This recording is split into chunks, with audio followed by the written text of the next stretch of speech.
बोलिए श्री वृंदावन बिहारी लाल की जय। हर वो बालक जिसके माँ बाप हैं, हर वो बेटी जिसके माता पिता हैं, अपने माता पिता की सेवा कीजिए। पता नहीं उनका साया कब हमारे सर से उठ जाए। आज ध्रुव जी महाराज अपनी मैया के चरणों को पकड़ लिए। मैया आशीर्वाद दे, तेरा पुत्र भगवान को प्राप्त करके आएगा। चल पड़े, नगर से बाहर निकले। उत्तानपाद महाराज ने कहा, मैं अपने बेटे को पूरे राजपाट का मालिक बना दूंगा, लेकिन वो मुझे छोड़ के ना जाए।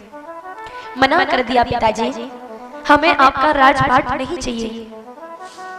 जब अपनी माँ के चरण स्पर्श किए थे तो मैया ने बोला था, बेटा अपनी मासी से आशीर्वाद लेके जाना। क्यों, अगर वो तुझसे नहीं कहती कि तू इस गोद में बैठने के लायक नहीं है, तो शायद आज तू भगवान की तपस्या करने के लिए नहीं जाता। ध्रुव जी महाराज अपनी मासी के पास गए, चरण स्पर्श किए, मासी आशीर्वाद दो। बोले किस लिए? बोले मैं भगवान को प्राप्त करने के लिए जा रहा हूं। मासी ने सोचा छोटा बालक है, 2-4 दिन घूम फिर के आ जाएगा। सिर पे हाथ रख दिया, जा बेटा, जिस कार्य के लिए तू जा रहा है तुझे भगवान का दर्शन हो। ध्रुव जी महाराज चल दिए। नारद जी ने देखा कि बालक है, कहाँ घूमेगा। धीरे धीरे जंगल की ओर चल दिए। जंगल की ओर जैसे ही चलने लगे, नारद जी को दया आ गई। नारद जी प्रकट हुए अपनी वीणा को लेकर के ध्रुव जी महाराज के सामने। बेटा कहाँ जा रहे हो? बोले बाबा हम भगवान को प्राप्त करने के लिए जा रहे हैं। अरे बेटा, जंगल में यहाँ इतने सारे जीव जंतु घूमते हैं, भगवान को कैसे प्राप्त करोगे? भगवान ऐसे नहीं मिलते, उनके लिए तो तपस्या करनी पड़ती है। बोले बाबा कैसे तपस्या करें, क्या आप हमें रास्ता बता सकते हैं? बोले बेटा जब तक गुरु नहीं बनाओगे तब तक भगवान का दर्शन नहीं होगा। क्योंकि जीवन में गुरु बनाना चाहिए। गोस्वामी तुलसीदास जी ने भी प्रमाणित किया है कि गुरु बिन भव निध तरहि न कोई, जो विरंच शंकर सम हुई। चाहे शंकर जी के समान ऐश्वर्यशाली क्यों ना हो, अगर गुरु नहीं है तो भव से बेड़ा पार नहीं हो सकता। बोले बाबा अगर गुरु के बिना भगवान नहीं मिलेंगे तो आप ही हमारे गुरु बन जाओ ना। बोले वाह बेटा, रास्ता बता दिया तो चाहते हो कि तुम्हारी उंगली पकड़े और तुम्हें छोड़ करके आए। क्योंकि बिना गुरु के बेड़ा पार नहीं होगा, बिना गुरु के पता ही नहीं होगा कि क्या करना चाहिए ईश्वर की प्राप्ति के लिए। तो आज नारद जी ने देखा कि हाँ ये सच में भगवान को प्राप्त करना चाहता है और एक सच्चा शिष्य भी बनेगा, तो सोचा कि इसको गुरु मंत्र देते हैं। लेकिन गुरु कैसा होना चाहिए? हर इंसान के जीवन में गुरु होना चाहिए, लेकिन एक सच्चा सदगुरु। आप तो जानते ही हैं कि कलयुग के अंदर क्या हो रहा है। एक छोटा सा उदाहरण दे कि कपटी गुरु लालची चेला और नरक कुंड में हेलम पेला। आज कपटी गुरु है, मन में कपट ही कपट है। गुरु पूर्णिमा आती है तो जो चेला सबसे ज्यादा गुरु दक्षिणा देगा, गुरु जी के पास में वही बैठेगा और बाकी लाइन में खड़े होंगे। गुरु जी तो नरक को जा ही रहे, चेले को भी बांह पकड़ के ले जा रहे, आजा बेटा। तो ऐसे गुरु जी से सावधान रहिएगा। और खासकर मेरी मातृ शक्ति, क्योंकि माताएं बड़ी भोली होती हैं, इसीलिए गुरु बनाइए, लेकिन एक सच्चा सदगुरु बनाइए। पहले कहते थे कि पानी पियो छान के और गुरु बनाओ जान के। आज उल्टा कर दो, पानी पियो जान के और गुरु बनाओ छानबीन कर लो कि गुरुजी किस लायक हैं। या आज नारद जी ने देखा कि ये सच्चा मेरा चेला बन सकता है, सच्चा शिष्य बन सकता है, तो आज ध्रुव जी महाराज को एक मंत्र दिया, ओम नमो भगवते वासुदेवाय। बोले बेटा इस मंत्र का जाप करते रहना, एक ना एक दिन भगवान का दर्शन अवश्य होगा। आज ध्रुव जी महाराज ने जमुना जी में स्नान किया, एकांत जगह देखी, वट वृक्ष के नीचे जाकर के अपना स्थान ग्रहण किया और भगवान का भजन करने लगे। संत कहते हैं पहले महीने में ध्रुव जी महाराज ने भगवान का भजन करके आज अपनी तपस्या को आरंभ किया है। दूसरे महीने में पत्ते तोड़ के खा लेते और ओम नमो भगवते वासुदेवाय मंत्र का जाप करते। तीसरे महीने में जल ग्रहण करते, मंत्र का जाप करके भगवान का ध्यान लगाते। चौथे महीने में सब कुछ बंद कर दिया। पांचवें महीने में अपनी श्वास को खींच लिया और ओम नमो भगवते वासुदेवाय मंत्र का जाप करने लगे। अब जैसे ही अपनी सांस खींची ध्रुव जी महाराज ने तो देवताओं के प्राण अवरुद्ध होने लगे। भगवान विष्णु के पास दौड़े दौड़े गए, बोले प्रभु सांस लेने में बड़ी तकलीफ हो रही है, कृपा करके हमारी रक्षा कीजिए। भगवान विष्णु कहने लगे, अरे देवताओं चिंता मत करो, मेरा एक छोटा सा भक्त बड़ी कठिन तपस्या कर बैठा है, चिंता मत करो, मैं उसे दर्शन देने के लिए ही जा रहा हूँ। भगवान ने अपना चतुर्मुखी वेश बनाया, चतुर्भुजी रूप धारण किया और चतुर्भुजी रूप धारण करके आज भगवान अपने भक्त के सामने प्रकट हो गए। बोलिए विष्णु भगवान की जय, बोलिए ध्रुव जी महाराज की जय। ध्रुव जी को नहीं पता मेरे सामने कौन खड़ा है और कौन नहीं खड़ा, नेत्र बंद हैं। ओम नमो भगवते वासुदेवाय। दिव्य ज्योति जो ध्रुव जी महाराज के हृदय में जली हुई थी, जो भगवान ने अपनी ओर खींची, ध्रुव जी महाराज के नेत्र खुल गए। आज भक्त भगवान का मिलन हो रहा है। आज अपने नन्हे से भक्त के सामने भगवान चतुर्भुजी रूप में खड़े हुए हैं। भगवान को देखा तो भगवान को प्रणाम किया। भगवान कहते बेटा लगता है मुझे आने में थोड़ी देरी हो गई।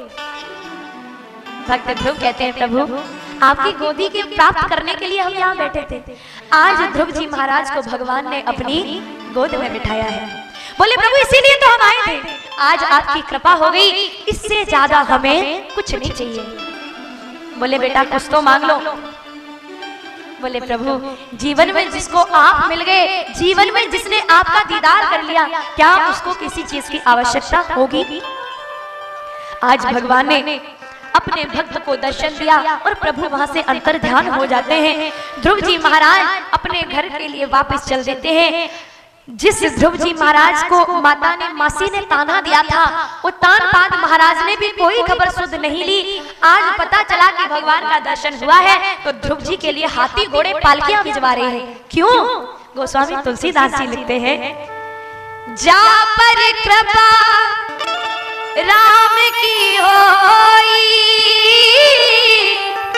ता पर कृपा करे सब कोई। राम सिया राम जय जय राम, राम सिया राम जय जय राम। ओ जा पर कृपा राम की होई हो, ता पर कृपा करे सब कोई। राम सिया राम जय जय राम, राम सिया राम जय जय राम। ओ मंगल भवन अमंगल हारी हो, प्रभु सुदर्शन अजर बिहारी। राम सिया राम जय जय राम, राम सिया राम जय जय राम। बोलिए श्री वृंदावन बिहारी लाल की जय। जा पर कृपा राम की होई, ता पर कृपा करे सब कोई। जिसका हाथ भगवान पकड़ लेते हैं उसका दामन पकड़ने के लिए हर कोई तैयार रहता है। इसीलिए आज ध्रुव जी महाराज वापस आए। ध्रुव जी महाराज के जो छोटे भैया हैं, बड़ा स्वागत किया है सभी ने ध्रुव जी महाराज का। ढोल नगारों से ध्रुव जी महाराज को लेने के लिए आए, लेकिन ध्रुव जी के छोटे भैया बड़े उद्दंड हैं।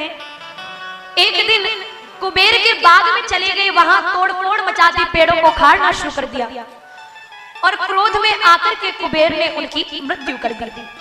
अपने भाई की मृत्यु का समाचार सुना तो ध्रुव जी बड़े क्रोधित हुए, लेकिन उनके बाबा यानी स्वयं मनु जी ने उनको समझाया और कहा, बेटा जगत में जो आया है, जो जैसा कर्म करेगा उसके अनुसार उसको फल मिलेगा।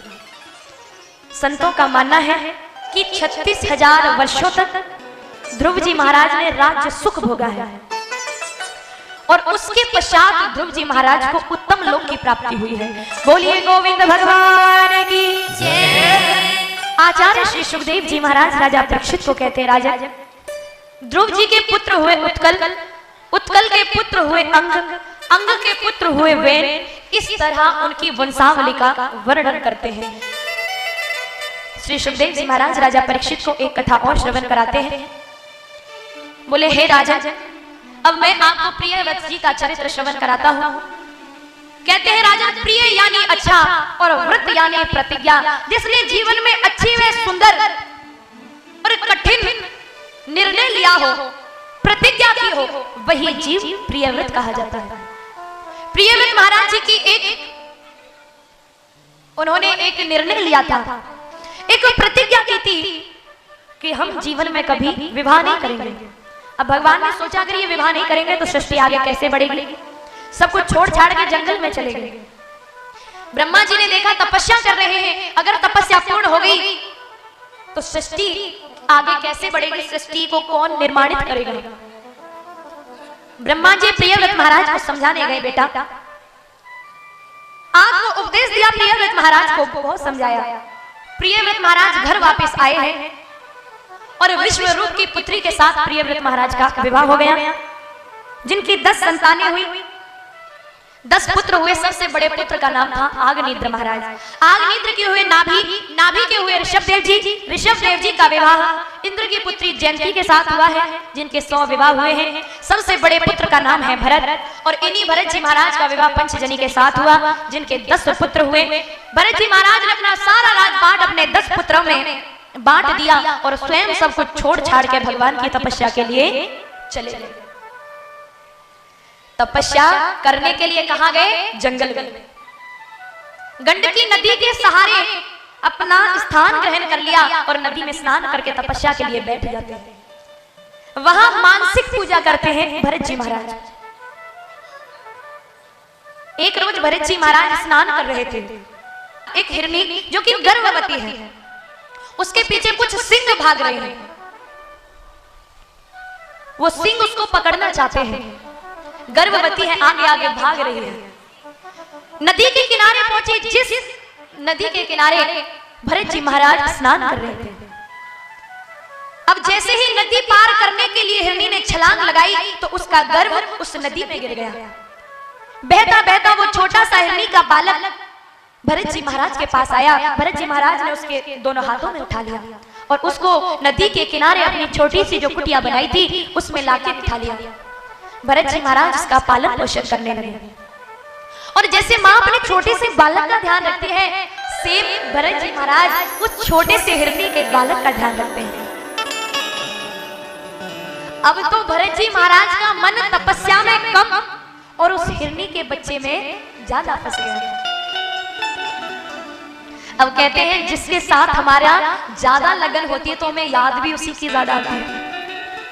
अब एक रोज क्या हुआ कि भरत जी महाराज ने देखा कि कुछ हिरनियों का झुंड आया और वो छोटा सा बालक उनमें मिलके उनके साथ चला गया।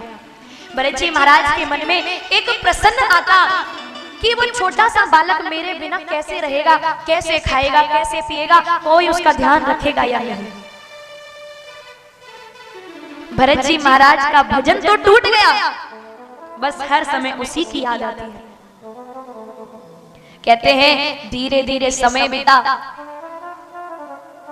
भरत जी महाराज जो उस मृग के बालक को याद कर रहे हैं, मन उसमें इतना फंस गया कि जब भरत जी महाराज का अंतिम समय आया तो मन फंसा हुआ था उस हिरनी के छोटे से बालक में। और अंतिम समय हमारा जहां पे दिमाग होता है, जो चीज हमें याद होती है, अगला जन्म हमें उसी का मिलता है।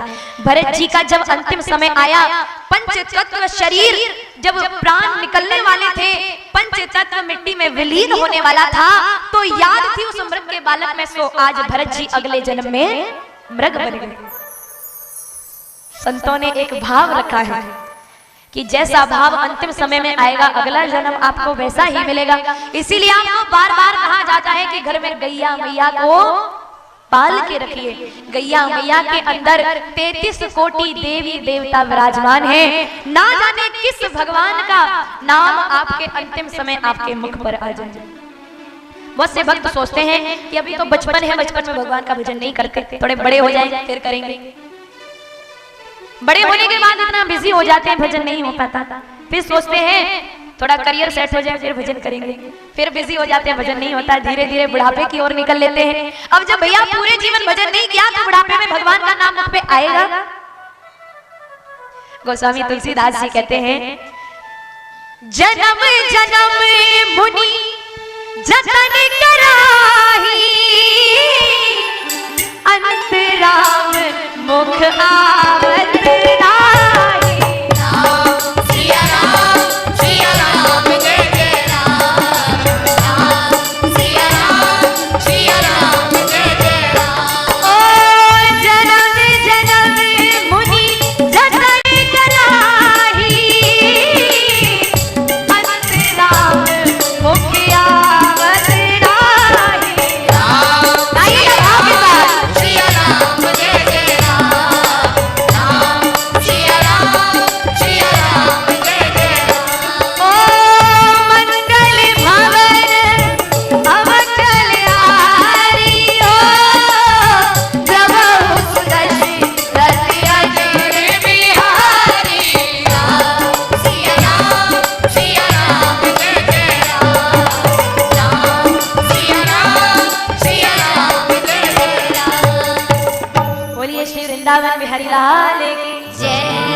बहुत से भक्त क्या सोचते हैं, भैया बुढ़ापे में नाम ले लेंगे, कितना भी कोशिश कर लेना।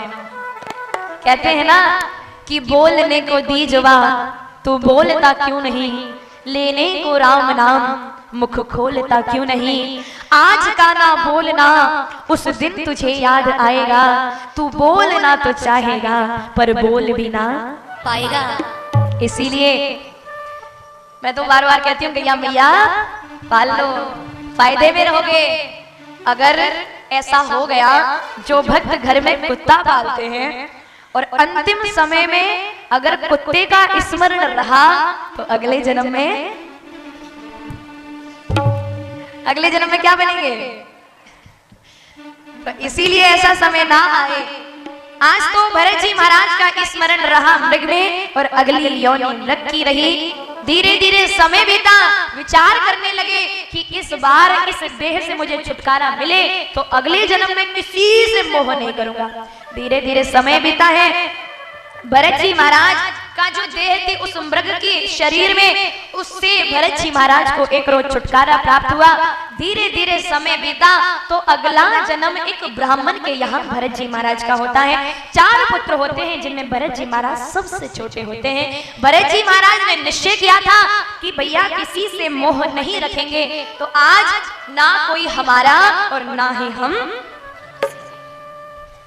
इसीलिए बस हम आज से भगवान का भजन करेंगे। अब तो भरत जी महाराज के पिता चाहते थे कि इनको थोड़े मंत्र बता दें ताकि 2-4 विवाह ये पढ़ लें और उससे दक्षिणा मिल जाए। अब भरत जी महाराज विचार कर रहे हैं अगर हमने मंत्र सीख लिए तो हम तो भगवान का भजन नहीं कर पाएंगे, तो भगवान का भजन नहीं हुआ तो फिर से हमारी सदगति कैसे होगी। कोई काम भरत जी महाराज नहीं करते। एक रोज भरत जी महाराज के भैयाओं ने सोचा, बोले ये कुछ नहीं करता तो इसको खेत पे भेज देते हैं। खेत समझते हो, जहां अनाज उत्पन्न होता है, जहां गेहूं होते हैं। आपके यहाँ तो गेहूं कम होते हैं, आपके यहाँ, क्योंकि आजकल हमें भोजन भी वैसा ही मिल रहा है तो इसलिए आपके यहाँ चावल ज्यादा होता है। तो भरत जी महाराज खेत के किनारे पे जाके बैठ जाते थे और जितनी भी चिड़िया अनाज ग्रहण करने खेत में आती उन्हें उड़ाती नहीं। उनको मालूम क्या कहते थे कि राम जी की चिड़िया और राम जी के आओ आओ चिड़िया खाओ भर भर पेट। राम जी का दिया हुआ है, क्योंकि देने वाला राम, खिलाने वाला राम, तो रोकने का हम रोकने वाले कौन होते हैं? जहां जिस जगह खाने वाले का नाम लिखा है उसको, क्योंकि दाने दाने पे लिखा है खाने वाले का नाम। खाने वाले करोड़ देने वाला है कि नहीं? खाने वाले कितने हैं और देने वाला? भरत जी महाराज कहते आओ आओ खाओ आराम से, हमें कोई मतलब नहीं। अब भरत जी के भैयाओं ने सोचा होगा ऐसे ही रखवाली करेगा तो बस हमारा तो अनाज हो गया। बोले तो एक काम कर, आज से रखवाली हम करेंगे। अब तो महाराज बड़े आराम से चिड़िया अपना दाना ग्रहण करके उड़ जाती। भरत जी महाराज का किसी से कोई लेना देना नहीं होता। एक रोज क्या हुआ कि भरत जी महाराज शांति से बैठे हुए थे। एक राजा है, एक भील राजा, जो कि भद्रकाली के बहुत बड़े भक्त हैं। उनकी एक मन्नत थी कि जब हमारे घर में पुत्र होगा तो हम एक नर बलि देंगे, यानी एक नर की बलि देंगे, भेंट चढ़ा देंगे। उनके घर में पुत्र हुआ, अपने दरबारियों को कहा बोलो जाओ किसी को पकड़ लाओ, नर बलि दी जाएगी। अब कोइंसिडेंस ऐसा हुआ कि भरत जी महाराज मिल गए, तो भरत जी महाराज को ले गए। बोले तुम्हारी बलि दी जाएगी, खा लो पी लो आराम से। तो भरत जी महाराज तो खाने पे लगे हुए आराम से, उन्हें कोई फर्क नहीं पड़ता, क्योंकि जहां जिसकी मृत्यु लिखी हुई है वहां उसको खींच के लेके जाएगी। भरत जी महाराज तो राम भरोसे गाड़ी है। भरत जी महाराज चले गए। राजा ने अपने हाथ में तलवार उठाई, वह भद्रकाली के सामने जैसे ही आज भरत जी महाराज की गर्दन पर तलवार मारने वाले थे तो मां भद्रकाली प्रकट हो गई, तलवार उठाई और राजा के शीश को धड़ से अलग कर दिया। बोलिए भद्रकाली महारानी की जय। भरत जी महाराज वहां से चले गए, क्योंकि कहा चला जाता है कि चाह गई चिंता गई मनवा बेपरवाह, और जिसको कुछ ना चाहिए सो ही शहंशाह। वही जगत के अंदर शहंशाह की तरह रहेगा जिसको किसी चीज से कोई मतलब नहीं है। भरत जी महाराज वहां से वापस चले गए। धीरे धीरे समय बीता। एक रोज सिंध देश के राजा, जिनका नाम था रहुगण, कपिल मुनि के आश्रम में सत्संग श्रवण करने के लिए जा रहे थे। 4 कहार उनकी पालकी को लेकर के जा रहे हैं। एक कहार थक गया। 3 कहारों ने कहा महाराज ये पालकी आगे कैसे बढ़ेगी? राजा रहुगण कहने लगे कि जाओ कोई घूम रहा हो तो पकड़ लो। भरत जी महाराज निगाह पड़े, भरत जी महाराज को लिया। 3 कहार पहले थे, 4था कहार भरत जी को बना दिया। भरत जी महाराज चलने लगे। अब जैसे पालकी को कंधे पे रखा तो चींटियां आ गई और चींटियों की एक लंबी सी लाइन आ गई। अब भरत जी महाराज ने सोचा अगर हमने इनके ऊपर पैर रख दिया तो इनकी मृत्यु हो जाएगी और पाप हमें लगेगा। तो भरत जी महाराज ने छलांग मार दी, यानी कूद गए। और जैसे ही भरत जी महाराज कूदे तो राजा रहुगण का सिर जाके लगा पालकी में। राजा रहुगण को क्रोध आया, अरे किस मूर्ख प्राणी को पकड़ लाए, इसको पालकी चलाने का ढंग नहीं है, थोड़ा ढंग से चलाओ नहीं तो मार दिया जाएगा। भरत जी महाराज शांत रहे। फिर एक चींटियों की लाइन आ गई, फिर छलांग लगा दी। राजा रहुगण को बड़ा क्रोध आया। भरत जी महाराज विचार करने लगे कि अगर हम ऐसे ही मौन रहे तो आने वाला समय कहेगा कि जड़ भरत जी जैसे ज्ञानी के साथ रहने के बावजूद भी राजा रहुगण अज्ञानी कैसे रह गया। तो आज हमें अपने मौन को तोड़ना पड़ेगा। भरत जी महाराज ने अपने मौन को तोड़ा। राजा रहुगण पालकी से उतरे हैं और राजा रहुगण को आत्म उपदेश दिया। जैसे ही आत्म उपदेश दिया कहा अरे भैया इस शरीर का क्या है, ये काया मिट्टी की है, मिट्टी में मिलेगी। आत्मा तो अजर और अमर है, आत्मा कभी नहीं मिलती।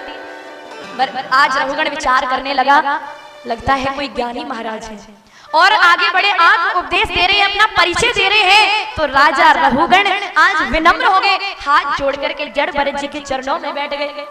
श्री सुखदेव जी महाराज राजा परीक्षित को कह रहे राजन, इस तरह राजा रहुगण को आत्म उपदेश दिया और जड़ भरत जी वहां से वापस चले जाते हैं। बोलिए श्रीमद् भागवत महापुराण की जय, श्री बालकृष्ण भगवान की जय, राधा रानी सरकार की जय। ये महान भारत भूमि है। इस भारत भूमि के अंदर 3 भरत हुए हैं।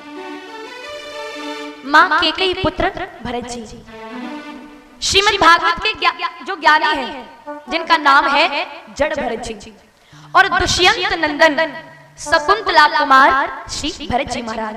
और संतों का, विद्वानों का ऐसा मानना है कि इन्हीं विद्वानों के कारण हमारी इस देश का नाम भारत पड़ा। तो आइए श्री ठाकुर जी के चरणों में भाव के साथ कीर्तन करते हुए भाव के साथ गाइएगा। जैसे राजा रघुगन को जड़ भरत जी ने उपदेश दिया, नाना प्रकार के उपदेश श्री सुखदेव जी महाराज राजा परीक्षित को दे रहे हैं। आइएगा भाव के साथ श्री ठाकुर जी के चरणों में कीर्तन करते हुए। सावरे से दिल को लगा कर तो देखो, एक बार श्री ठाकुर जी से प्रेम के साथ दिल लगा कर तो देखिएगा। गाइएगा भाव के साथ कि सावरे को दिल में बसा कर तो देखो, सावरे को दिल में बसा कर तो देखो, दुनिया से मन को हटा कर तो देखो, दुनिया से मन को हटा कर तो देखो। क्योंकि अगर सामने से दिल को नहीं लगाया तो क्या होगा इस जगत के अंदर। बड़ा ही दयालु है बाकी बिहारी, बड़ा ही दयालु है बाकी बिहारी, एक बार वृंदावन में जा कर तो देखो, एक बार वृंदावन में आके तो देखो। देखिए ऐसे नहीं, मुख खोलिएगा और गाइएगा। ओ सावरे से दिल को लगा कर तो देखो, सावरे से दिल को लगा कर तो देखो, दुनिया से मन को हटा कर तो देखो, दुनिया से मन को हटा कर तो देखो।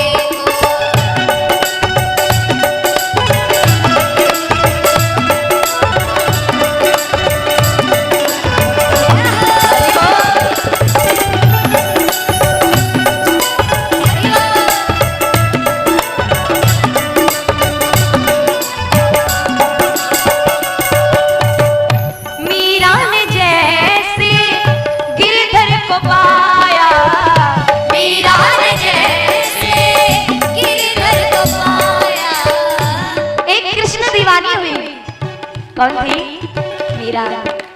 मीरा को कितनी सारी परीक्षाएं देनी पड़ी, लेकिन कदम पीछे नहीं हटाया। हो मीरा ने जैसे गिरधर को पाया, मीरा ने जैसे गिरधर को पाया, प्याला जहर का अमृत बनाया, प्याला जहर का अमृत बनाया, प्याला जहर का अमृत बनाया, प्याला जहर का अमृत बनाया। तुम अपनी हस्ती मिटा कर तो देखो, तुम्हें अपनी हस्ती मिटा कर तो देखो, एक बार वृंदावन में आकर तो देखो, एक बार वृंदावन में आकर तो देखो। ओ बड़ा ही दयालु है बाकी बिहारी, बड़ा ही दयालु है बाकी बिहारी, दुनिया से मन को हटा कर तो देखो, दुनिया से मन को हटा कर तो देखो।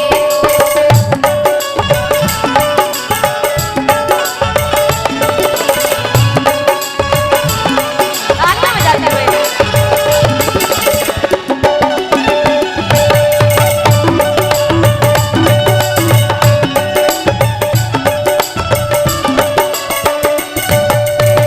अगर दुख दर्द जिंदगी के वो हर लेगा, दुख दर्द जिंदगी के वो हर लेगा, तेरी पल में झोली वो भर देगा, तेरी पल में झोली वो भर देगा, तेरी पल में झोली वो भर देगा, तेरी पल में झोली वो भर देगा, तेरी पल में झोली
आपका कोई जगत में अपना है? आपके पास जब तक पैसा है लोग आपको सल्यूट करेंगे, दूर के रिश्तेदार भी आपके अपने रिश्तेदार होते हैं, और जब आपके पास नहीं होगा तो कहते हैं भैया हम नहीं जानते, हमारे दूर के रिश्तेदार हैं। इसीलिए माना बाप ना भैया और सबसे बड़ा रुपया। इसीलिए श्याम बिना तेरा कोई ना अपना, श्याम बिना तेरा कोई ना अपना। ये दुनिया है झूठा सपना, ये दुनिया है झूठा सपना। ये दुनिया है झूठा सपना। ये दुनिया आइएगा। है झूठा सपना। ये दुनिया है झूठा सपना। ओ ये दुनिया है झूठा सपना। नजरों से पर्दा उठा कर तो देखो, नजरों से पर्दा हटा कर तो देखो। कहा एक बार वृंदावन में आकर तो देखो, एक बार वृंदावन में आकर तो देखो। ओ बड़ा ही दयालु है वहाँ के बिहारी, बड़ा ही दयालु है आके बिहारी। दुनिया से मन को हटा कर तो देखो, दुनिया से मन को हटा कर तो देखो।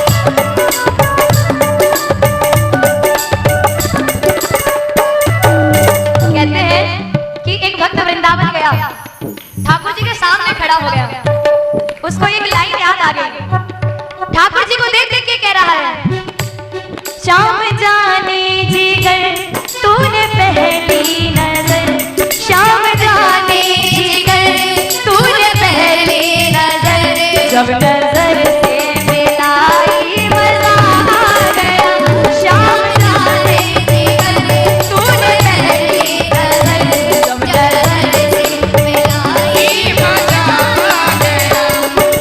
एक बार प्रभु से कह के तो देखिए, एक बार उसको समर्पण करके तो देखिए, अगर दुनिया के ऐश्वर्य तुम्हें ना दे दे तो फिर कहिएगा। इसीलिए कहा प्रभु चरणों से कहीं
श्रीमद् भागवत महापुराण की जय। श्री राधा रानी सरकार की जय। आज के आनंद की जय। नाना प्रकार की कथाएं श्री सुखदेव जी महाराज राजा परीक्षित को श्रवण करा रहे हैं। इसके बाद एक छोटी सी कथा और श्रवण कराई। श्री सुखदेव जी महाराज राजा परीक्षित को कहते हैं, राजन, इस जगत के अंदर जो जीव जैसा कार्य करता है उसको फल मिलता है। गोस्वामी तुलसीदास जी ने लिखा है कि कर्म प्रधान विश्व रचि राखा, जो जस कर रहे सो तस फल चाखा। कर्म के अकॉर्डिंग जीव को फल मिलेगा। जो जैसा कर्म करते हैं उसके अनुसार नरकों की प्राप्ति होती है। नरकों का वर्णन करते हैं, हे राजन, जो लोग दूसरे के धन को चुराते हैं, दूसरे के धन के ऊपर नजर रखते हैं, उनको नरक में जाना पड़ेगा और जाना पड़ेगा कामिश्र नरक में। और वहां जो उसकी पनिशमेंट होगी वहां बड़े मोटे मोटे डंडों से पिटाई होगी। इसीलिए दूसरे के धन पर नजर नहीं रखनी चाहिए। जो लोग झूठ बोलते हैं, बात बात पे झूठ बोलते हैं, उनको छार कर दम नरक में जाना पड़ता है। जो लोग मांस मछली मदिरा पान करते हैं, जो मांसाहारी हैं, उनको काल सूत्र नरक में जाना पड़ेगा। इसीलिए जीव जंतुओं को खाना बंद कर देते। जो लोग छोटे मोटे जीव जंतुओं की हत्या करते हैं उनको कुंभी पाक नरक में जाना पड़ता है। एग्जाम्पल के लिए जो मक्खी, मच्छर, चींटे, चींटियां आदि को मारते हैं, इसीलिए कभी भी किसी जीव को मारना नहीं चाहिए। बहुत से भक्त होते हैं चींटियों को मारते रहते हैं, बहुत सी माताएं होती हैं मच्छरों को मारती रहती हैं। मच्छर मारोगे तो कहां जाओगे? इसीलिए मच्छर को नहीं मारना चाहिए, क्योंकि उसकी कोई गलती नहीं होती। भक्त कहते हैं कि मच्छर जब भी आपको काटने आता है तो आपको वार्न करता है ना, आपके कान पे आके कि अब मैं तुम्हें काटने वाला हूं, आप फिर भी मच्छरों को मारते हो। तो आज से मच्छर मारना बंद कर दो। अगर मच्छर मारोगे तो कुंभी पाक नरक का आपको दर्शन करना पड़ेगा। जो जैसा कर्म करेंगे उसके हिसाब से नरकों का दर्शन करना पड़ेगा। रौरव, महारौरव 28 प्रकार के नरक बताए श्री सुखदेव जी महाराज राजा परीक्षित को कहते हैं। कुछ माताओं से हाथ जोड़ के प्रार्थना है कि आपस में चर्चा ना करें। एक छोटी सी बात और ध्यान आई, बहुत सी माताएं क्या करती हैं कि जो गणेश जी महाराज की सवारी है मूषक, घर में जब ज्यादा उत्पन्न हो जाए तो बाजार से दवा लाती है। कोई रोटियों में लगाएगी, कोई मक्खन के साथ लगाएगी, और गणेश जी भगवान की जो सवारी है मूषक महाराज, उनकी हत्या कर देती है। जबकि उनकी तो पूजा करनी चाहिए। गणेश जी महाराज को सबसे ज्यादा लड्डू पसंद है तो उनको, लेकिन आप उल्टा करते हो। इसीलिए कभी भी मूषक जी को नहीं मारे। इस तरह श्री सुखदेव जी महाराज राजा परीक्षित को कहते हैं, कर्म प्रधान विश्व रचि राखा। इसके उदाहरण में एक छोटी सी कथा श्रवण कराते हैं, लेकिन इन नरकों से बचने का भी उपाय है। एक छोटी सी कथा और आती है। एक राजा अजामिल थे, जिनके एक पत्नी थी जो कि बड़ी भगवान की भक्त थी, लेकिन उन्होंने एक उल्टा दासी से विवाह कर लिया। अब तो न्याय अन्याय जैसे भी इनको धन मिले चोरियां करते, इकट्ठा करते थे और उस दासी को दे देते थे। अपनी पहली पत्नी को भी इन्होंने छोड़ दिया। एक रोज इनके यहाँ कुछ संत आए। कहते हैं संत भगवंत के जहाँ चरण पड़ते हैं वो जगह पवित्र हो जाती है। संतों ने कहा, बेटा कुछ खाने के लिए हो तो हमें दे दीजिए। उस समय वो उल्टा दासी घर में थी। बोले, महाराज मैं तो पहले ही अपवित्र हूँ, क्या मेरे हाथ का बना हुआ भोजन आप स्वीकार करेंगे? बोले, कोई बात नहीं, आप भोजन मत दो, आप हमें आटा दे दो, हम स्वयं बना करके ग्रहण कर लेंगे। अब जब आटा लिया तो बोले, आप एक काम करना, आपके यहाँ जो अगली संतान हो हमारे कहने से आप उसका नाम नारायण रख लेना। अब संत इतना कह के चले गए। धीरे धीरे समय बीता, उसके यहाँ एक पुत्र हुआ और संतों के आदेशानुसार उन्होंने अपने पुत्र का नाम, इसीलिए अपनी संतानों का नाम राम रखिए, लक्ष्मण रखिए, भरत रखिए, कृष्ण रखो, राघव रखो, मोहन रखो, गिरधर रखो, गोपाल रखो। लेकिन मैयाएं भी आजकल, पंडित जी महाराज तो बता जाते हैं, भैया इस शब्द से नाम निकला है, अब आपकी जो इच्छा हो वो नाम। फिर माताएं खोजबीन में लग जाती है, ऐसा नाम रखे कि आजू बाजू के गांव तो किसी का नाम मैच ना हो हमारे बेटे से। है कि नहीं? और आजकल तो एक और सिस्टम चल गया है, सीधा इंटरनेट पे खोजबीन कर लो भैया, बढ़िया नाम मिल जाएगा। लेकिन अपने पुत्रों का नाम रखिए, भगवान के नाम पे रखिए, ताकि पुत्र का नाम नारायण के नाम पे होगा तो बार बार मुख पे किसका नाम आएगा? नारायण का नाम आएगा। अब तो अजामिल की मृत्यु समीप आई, नारायण बेटा धीरे धीरे बड़ा हुआ, एक गैया मैया पास में बंधी हुई थी, अब तो वही उनका बेटा खेल रहा था। अंतिम समय जब यमदूत लेने के लिए आए तो अपने बेटे को आवाज लगाई, अरे बेटा नारायण नारायण बेटा मेरे पास आ।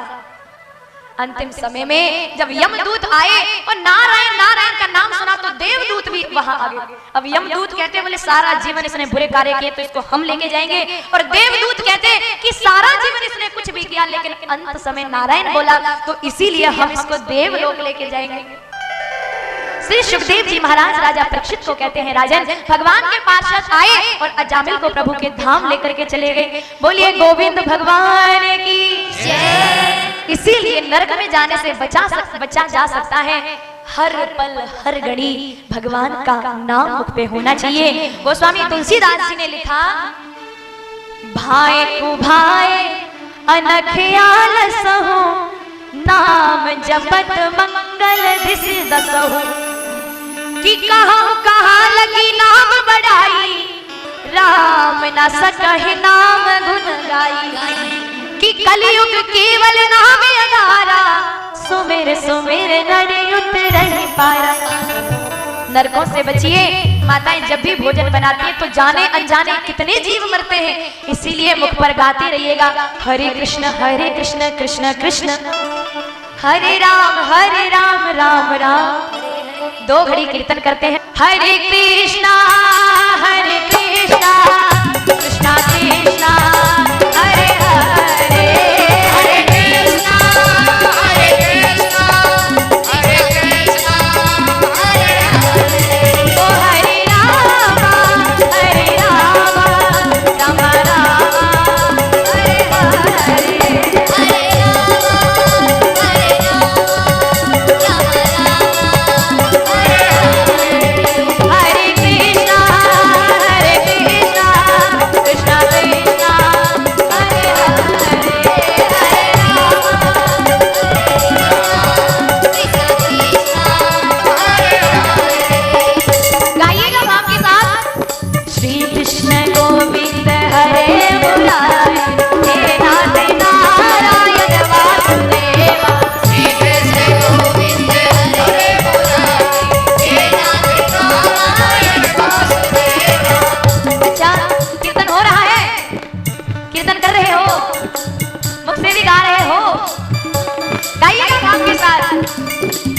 कृष्ण गोविंद हरे मुरारे, हे नाथ नारायण वासु। गाइएगा।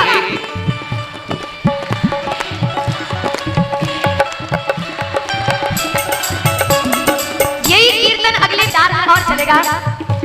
ऐसे में लग रहा है कि वृंदावन बन गया, लग रहा है कि नहीं? ठाकुर जी पक्का आएंगे। एक बात गारंटी के साथ कि आप सभी इतने भाव और श्रद्धा के साथ गाएंगे तो ईश्वर कृपा जरूर मिलेगी। गाइएगा तो हाथ खोल के, श्री कृष्ण गोविंद हरे मुरारे, हे नाथ नारायण वासुदेव।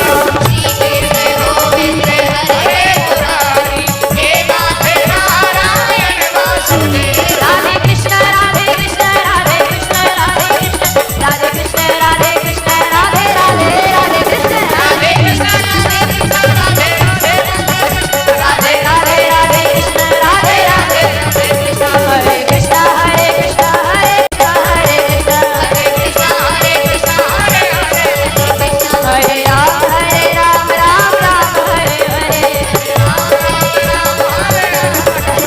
हरे राम हरे हरे।